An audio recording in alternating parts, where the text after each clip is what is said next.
দেশের প্রধানমন্ত্রী নরেন্দ্র মোদীর ৭৫তম জন্মদিনে অভিনব কর্মসূচি ৬ নম্বর মুরলীধর সেন লেনের বিজেপির রাজ্য অফিসে। মোদীর মূর্তির সামনে ধোকলা পায়েস রেখে জন্মদিন পালন। মোদীজি কি করছে? অকল্পনীয় কাজ করছে। জিএসটি ছাড়, সাধারণ মানুষ প্রচুর খুশি। মোদীজি একটাই কথা বলছে, প্রত্যেক ভারতীয় আমার পরিবার। এর উপরে কোনো কথা হবে না। বিশ্বের শ্রেষ্ঠ নেতা মোদীজি, এটা সকল দেশবাসী স্বীকার করে নিয়েছে। প্রধানমন্ত্রীর জন্মদিন উপলক্ষে ভারতীয় জাদুঘরে শুরু হলো 5 দিনের প্রদর্শনী। এখানে প্রধানমন্ত্রীর একাধিক কাজের বিষয় তুলে ধরা হয়েছে। আমরা মমতা ব্যানার্জিকে হৃদয়ে রেখে নিয়ে আমরা মমতা ব্যানার্জির দলের জন্ম দিয়েছি। আমরা কংগ্রেসকে ভেঙে মমতা বন্দ্যোপাধ্যায়ের দলের জন্ম দিয়েছি। আর কারোর গর্ব থেকে জন্ম না নিয়ে, নিজের মতাদর্শের ডাইলিউশন না করে, কারোর আঁচল না ধরে আজকে বিজেপি 2 থেকে 303-এ পৌঁছেছে। আজকেও এখানে একমাত্র বিরোধী দল হিসেবে আমরাই আছি। প্রধানমন্ত্রী নরেন্দ্র মোদীর জন্মদিনে বালুরঘাটে নরেন্দ্র কাপ ফুটবল টুর্নামেন্টের ফাইনাল খেলা অনুষ্ঠিত হলো। টুর্নামেন্টে জেলার 26টি দল অংশগ্রহণ করে এবং এর মধ্যে দিয়ে লাগাতার এই যে খেলা 7 দিনের মধ্যে আমাদের জেলার ফুটবল প্রতিভার বিকাশ হলো। আগামী দিনে এরা যেন আরও রাজ্য এবং আমাদের রাষ্ট্রীয় স্তরে এরা আরও যেন উপরের দিকে উঠতে পারে, সেই জন্য সমস্ত রকম সহযোগিতা আমাদের তরফ থেকে, আমার তরফ থেকে থাকে।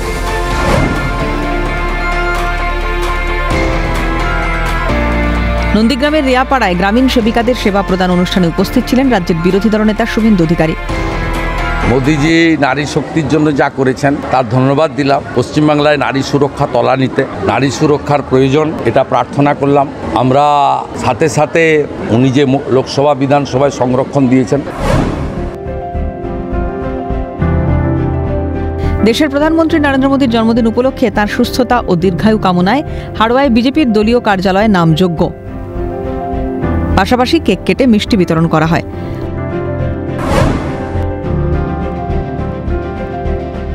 বুধবার কল্যাণী এইমস হাসপাতালে সেবা সপ্তাহ উদযাপনের মধ্যে দিয়ে মোদীর জন্মদিনের সূচনা হয়। অনুষ্ঠানের উদ্বোধন করেন কেন্দ্রীয় প্রতিমন্ত্রী শান্তনু ঠাকুর। এছাড়া উপস্থিত ছিলেন কল্যাণী এইমস হাসপাতালের ডিরেক্টর রামজি সিং সহ অন্যান্য আধিকারিক ও বিধায়করা। অন্যদিকে নদিয়া দক্ষিণ রানাঘাট সাংগঠনিক জেলার পক্ষ থেকে বিশেষ দিনেই দেওয়াল লিখন শুরু হলো। ব্যক্তিগত দিক থেকে আমরা অনেক কাছে থেকে দেখেছি যে উনি একটা দিনও উনি রেস্ট নেন না, কোনোদিনও তার কর্মজীবনে একটা দিনও রেস্ট নেন না, প্রত্যেক দিন কোনো না কোনো কর্মের মধ্যে থাকেন। তো আমরাও ওনার দীর্ঘায়ু কামনা করি।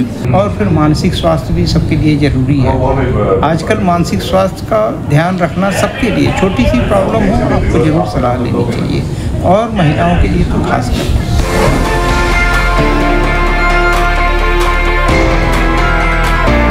মেদিনীপুর শহরের বটতলাতেও আয়োজন করা হয় পুজোর পাশাপাশি সাধারণ মানুষের হাতে তুলসী চারা এবং গীতা তুলে দেওয়ার উদ্যোগ নেওয়া হয়। ক্যালকাটা নিউজ।